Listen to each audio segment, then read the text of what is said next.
Si eres un dueño de empresa, director general, gerente financiero, contador o desempeñas cualquier otro rol involucrado en la toma de decisiones en una empresa y entraste aquí porque una y otra vez te viene a la mente dónde está el dinero si el estado de resultados muestra utilidad, estás en el lugar correcto.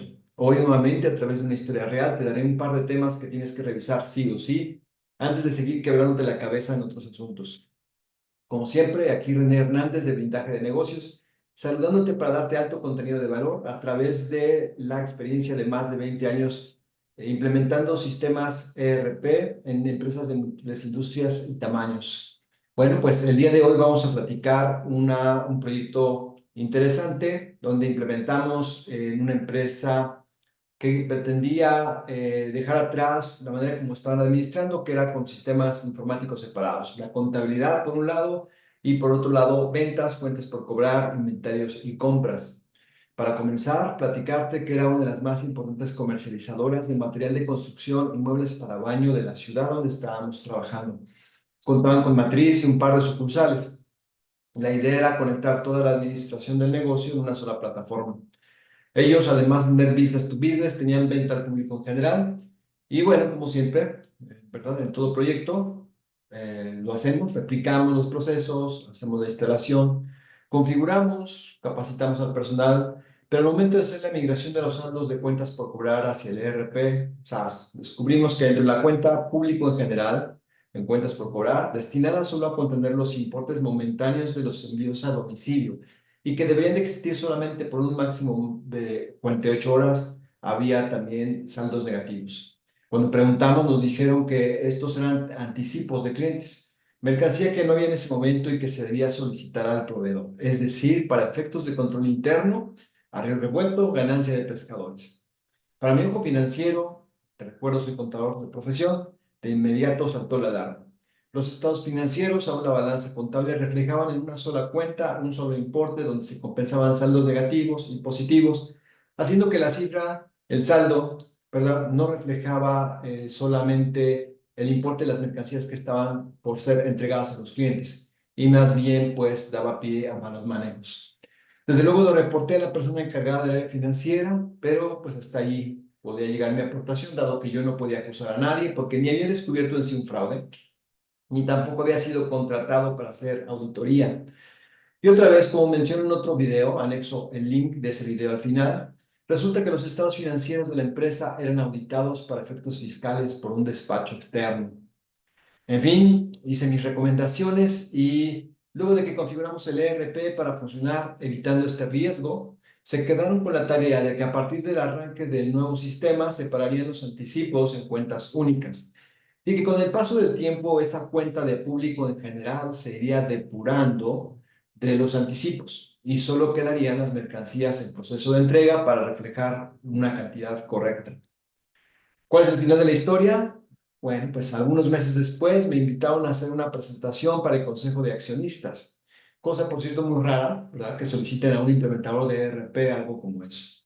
Aquí me pidieron dar una exposición de cómo vi yo la empresa a través del proceso de migración. Hice mi exposición, desde luego hice mención enfática del problema de control interno que veía en esta área y hasta ahí quedó. Insisto, no podía acusar a nadie. Cabe decir que he pasado tanto tiempo en este tipo de proyectos que casi puedo asegurar dónde hay un fraude. Y para mí a esas alturas era más que evidente que estaban sangrando la empresa, como decimos en México. Bien, la persona encargada del área financiera y de cuentas por cobrar, por cierto, estaban presentes mientras yo enfatizaba el riesgo que veía. La reunión terminó, me sentí desesperado, frustrado, porque pareció que los socios accionistas ni se inmutaron cuando hablé del asunto. No sé si realmente era así.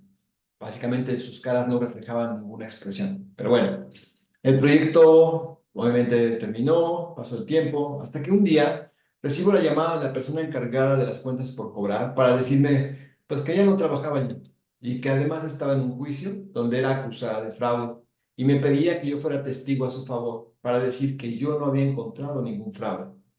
Obviamente le dije que no y que de hecho si yo intervenía le sería contraproducente, pues hablaría de la enorme falla de control interno que había encontrado y que totalmente daba pie a que un fraude así sucediera. Después ya no supe más. Pasados 1 o 2 años, después de esto, tuve que acudir a la empresa para tratar un tema de actualización del software debido a un cumplimiento fiscal en el país. Ahí fue que la encargada de las finanzas me contó el desenlace. Por fin descubrieron que la encargada de cuentas por cobrar, en contubernio con uno de los choferes repartidores, estaba desfalcando la empresa, un aparente jineteo de dinero, y justamente aprovechaban la falla que yo ya les había reportado. El fraude se había ido a varios millones de pesos, pero lamentablemente no se lo pudieron comprobar. Todavía no entiendo cómo. Y lo que supe es que ella y el chofer, pues no solamente no trabajan ahí, sino seguían su vida como si nada hubiera pasado.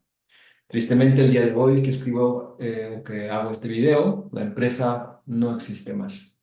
Esto ocurrió por allá del año 2005. Pues bien, como siempre, como en otros videos del canal, vamos a hablar de los errores y de las enseñanzas que esta historia nos arroja. Número uno, si tu utilidad no está correspondiendo con el flujo de efectivo de la misma manera como tú puedes pedir a tu contador, a tu contador, que te elaboren un estado de flujo y puedas ver ahí que quizá tu utilidad se está yendo en inversiones, en fin, varios rubros. También sería muy oportuno que echaran un vistazo a cómo se está llevando el control en cuentas por cobrar y no solo conformarse con el hecho de que se están incrementando, que estas se están incrementando porque aumentaron las ventas, porque hay una situación de crisis en el país o lo que sea. Número dos, también tengo que hablar de un punto a favor de la encargada financiera y es que ella era muy dedicada, mostraba mucho empeño a favor de la empresa, a grado de involucrarse en cierre de ventas, sí, muy raro, pero esto parecía, la hacía ver como que no tenía tiempo de nada, había caído como en una trampa donde parecía que había dejado el rol analítico que su puesto requiere para cumplir con otras tareas. Así que yo te diría, ¿por qué no checas, por qué no te sientas a hablar con tu contador, con tu contralor y revisas esta parte? Porque ellos tienen que dedicar tiempo a a hacer estos análisis para reportar correctamente todas las cifras. Muchas veces se pretende ahorrar en personal y termina siendo más caro. Por cierto, te quiero pedir un favor. No olvides suscribirte, darle me gusta, pero sobre todo compartir a otras personas que esto les puede servir. Esto nos ayuda a que la plataforma con su algoritmo nos recomiende con otras personas que tienen un mismo interés de blindar su negocio contra el fraude organizacional. Bien, seguimos con las enseñanzas. También, repito, video tras video, es necesario tener un ambiente de control, una cultura organizacional que advierta a empleados, a colaboradores, clientes, proveedores, de que si cometen un delito, un fraude, por pequeño que sea, tendrán consecuencias legales, incluso penales. Otra cosa que siempre estoy repitiendo es que no debemos confiar solamente en las personas, hay que confiar en los procesos. Por cierto, si no trabajas en esto, el negocio termina esclavizando al dueño o los dueños, además de que resultará imposible su crecimiento.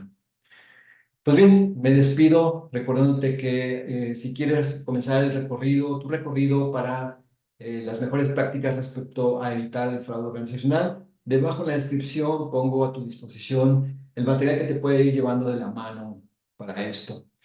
Bien, me despido diciéndote otra vez que el fraude es mejor prevenirlo que sentarse a esperarlo. Contigo René Hernández de Blindaje de Negocios y nos vemos en el siguiente video.